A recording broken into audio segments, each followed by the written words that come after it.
Hello friend, welcome to my channel. स्वागत है हमारे यूट्यूब चैनल पे। आज हम बनाएंगे साबूदाना के पराठे और पूरी, साथ में आलू और मूंगफली की सब्जी जो व्रत में खाने वाली है। इसके लिए पहले से कोई प्लान नहीं करना है, ना साबूदाना को भिगाना है, ना ज़्यादा मेहनत करना है। पराठे भी कितने अच्छे सॉफ्ट बन के तैयार हुआ है।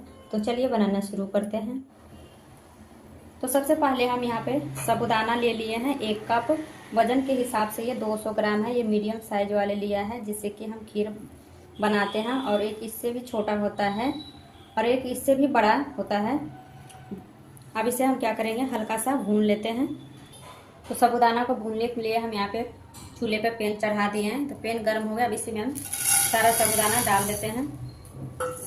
डाल कर चलाते हुए मीडियम आंच पे इसे हम भून लेते हैं।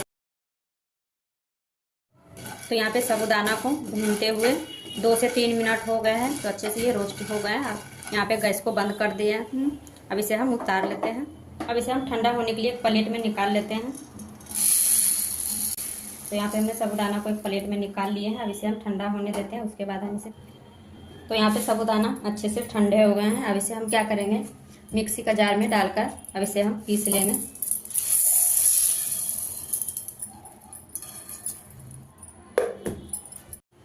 तो यहाँ पे हमने साबूदाना को पीस लिए हैं। तो यहाँ पे हमने बारीक से पीस के तैयार किए हैं, बिल्कुल ये आटा की तरह। अब इसे हम क्या करेंगे, यहाँ पे हम एक थाली लिए हैं। अब इसी में हम छलनी रखेंगे। अब इसे हम छलनी में सारे साबूदाना का आटा को डाल देते हैं। अब इसे हम छान लेंगे। जो भी साबूदाना के छोटे छोटे टुकड़े रह गए वो निकल जाएंगे, इसलिए हम इसे छान लेते हैं। तो यहाँ पे देखिए, एक भी साबूदाना का टुकड़ा नहीं रहा है, बिल्कुल बारीक से पिसा गया है।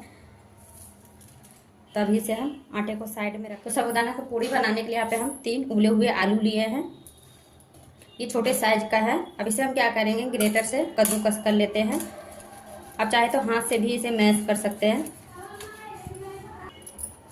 तो यहाँ पे हमने सारे आलू को कद्दूकस कर लिए हैं।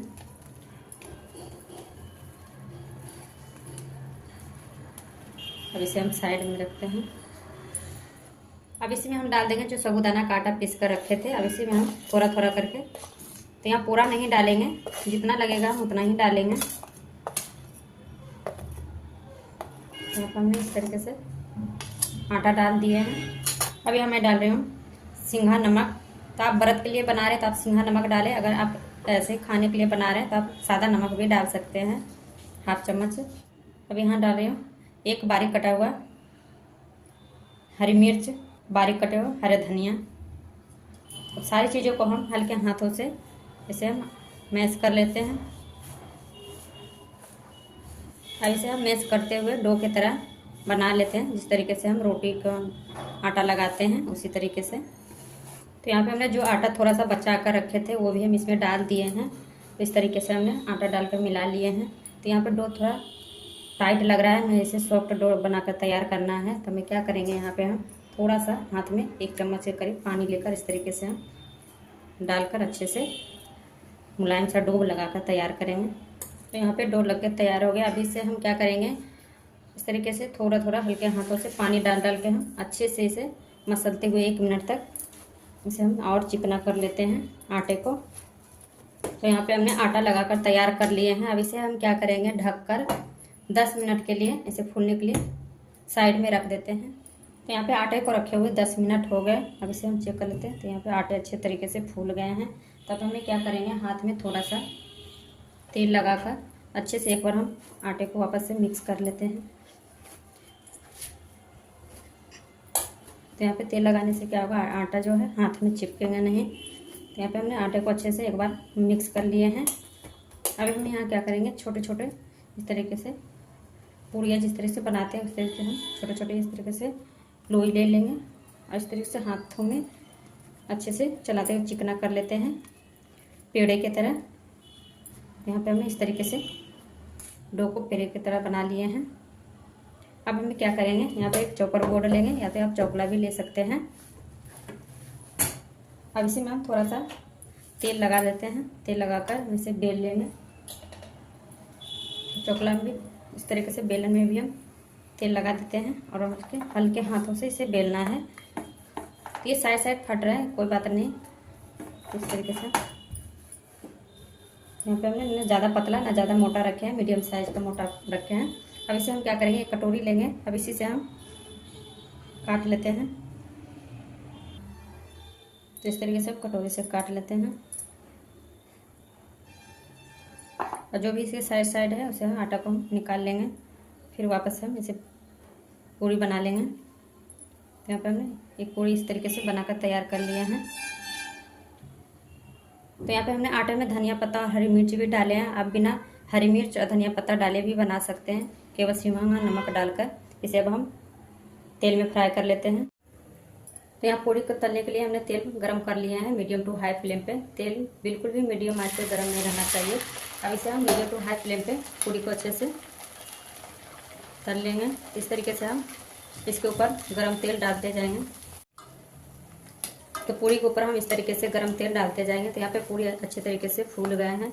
कभी भी आप पूरी को लो मीडियम पे नहीं तलिए, नहीं तो क्या होगा, पूरी फूलेंगे नहीं। तो मीडियम टू हाई फ्लेम पे हमने इस पूरी को तले हैं। अब इसे हम पलट लेते हैं। दोनों तरफ से अच्छे से हम पूरी को अलटते पलटते तल लेंगे। यहाँ पे दोनों साइड पूरी अच्छे से गोल्डन कलर हो गया। अब इसे हम निकाल लेते हैं। तेल खाना पसंद नहीं करते हैं। अब उसी आटे से हम पराठा बनाएंगे। पराठे के लिए हम क्या करेंगे, बड़ा सा लोई लेंगे इस तरीके से। तो यहाँ पे हमने आधा आटे का पूरी बनाया, आधा आटा हम रहने दिए थे पराठे के लिए। तो इस तरीके से बड़ा सा लोई ले लेते हैं। अब इसे चॉपर बोर्ड पर अच्छी तरीके से चिकना कर लेंगे। और इसे हम तेल लगाकर अच्छे से बेल लेते हैं। तो यहाँ चॉपर बोर्ड पर हम थोड़ा सा तेल लगा दिए हैं। अब इसे हम हल्के हाथों से इस तरीके से दबाते हुए दोनों साइड से अब इसे हम हल्के हाथों से बेल लेते हैं। तो ये बड़े साइज में बेलेंगे पूरी से। आप चाहे तो छोटा भी बना सकते हैं। तो यहाँ पे हमने बड़े साइज का इस तरीके से रोटी की तरह बेल लिए हैं। अब इसे हम क्या करेंगे, ये बड़ा सा कटोरा लेंगे। अब इसी से हम काट लेते हैं। साइड साइड इसे हम निकाल लेते हैं।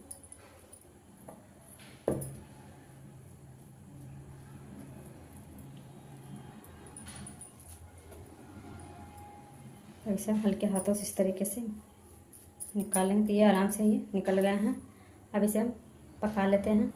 पराठा बनाने के लिए यहाँ पे हमने पैन गर्म होने के लिए रख दिया। इसमें हम थोड़ा सा 2 से 3 बूंद घी डाल देते हैं, ज़्यादा डालेंगे नहीं। अब इसे अच्छे से इस तरीके से फैला लेते हैं। तो पैन अच्छे से गर्म हो गया। अब इसी में हम जो पराठा रखे थे कर अब इसे डाल देते हैं। तो पराठा को अभी हम पलटेंगे नहीं, लो मीडियम पे जैसे हम 2 मिनट तक पकने देते हैं एक साइड। तो यहाँ पे पराठा को पकते हुए 2 मिनट हो गया। अब इसे हम पलट लेते हैं। तो इसी तरीके से हम दोनों साइड अलट पलट के पका लेते हैं। तो दूसरा साइड भी पकते हुए 2 मिनट हो गया। अब यहाँ पे हम ना तेल ना घी कुछ भी नहीं डालेंगे। अब इसी तरीके से हम इसे पकाएंगे बिना तेल बिना घी का। अब इसे हम दूसरा साइड भी इसी तरीके से पलट लेते हैं। देखिए पराठा भी अच्छे से फूलने लगे हैं।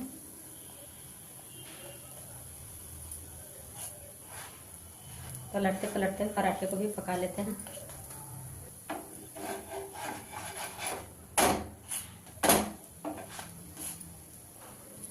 तो पराठे को भी हम दोनों तरफ पलटते पलटते अच्छे से पका लिया। इसे हम निकाल लेते हैं। तो यहाँ पराठे पक गए हैं। और इसे हम क्या करेंगे, एक प्लेट में निकाल लेते हैं। तो इसी तरीके से हम जो भी बचा हुआ पराठा है उसे हम पका लेते हैं।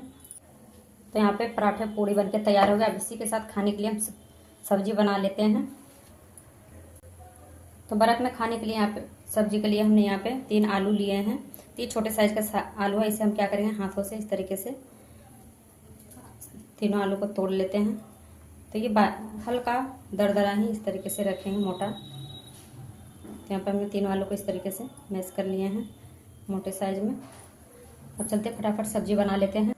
सब्जी बनाने के लिए यहाँ पे हमने पैन चढ़ा दिए हैं गर्म होने के लिए, जिसमें हमने पराठा बनाए थे। अब उसी पैन में हम क्या करेंगे, 1 चम्मच घी डाल देते हैं। आप चाहे तो तेल में खाते हैं व्रत में, तो आप तेल के साथ भी सब्जी बना सकते हैं। तो यहाँ पे घी अच्छे से मेल्ट हो गया। अब इसी में 1/2 चम्मच हम जीरा डाल देते हैं। तो यहाँ पे जीरा को अच्छे से चटकने देते हैं। अब इसी में हम डालेंगे बारीक कटा हुआ हरी मिर्च। हम अच्छे से चला देते हैं। गैस को हम यहाँ पे लो मीडियम रखते हैं। अब इसी में हम डालेंगे बारीक कटा हुआ अदरक, से भी अच्छे से चला देते हैं। अब इसे यहीं पे हम डाल देंगे 2 से चम्मच मूंगफली। ये कच्चा मूंगफली है, इसे हम अच्छे से चलाते हुए रोस्ट कर लेते हैं। तो यहाँ पे मूंगफली को हम 1 मिनट तक अच्छे से चला लिए, मूंगफली भी अच्छे से भून गया है। अब यहाँ पे हम क्या करेंगे, जो आलू मैश करके रखे थे, अब यहाँ पे हम आलू डाल देते हैं। अब यहीं पे हम स्वाद के अनुसार सेंधा नमक डाल देते हैं। अब अच्छे से सारी चीज़ों को हम चला लेते हैं। तो यहाँ पे आलू को भूनते हुए 1 से 2 मिनट हो गए। अब यहाँ पे हम क्या करेंगे, 1 कप पानी डाल देते हैं। पानी डालकर अच्छे से सारी चीज़ों को मिक्स करेंगे।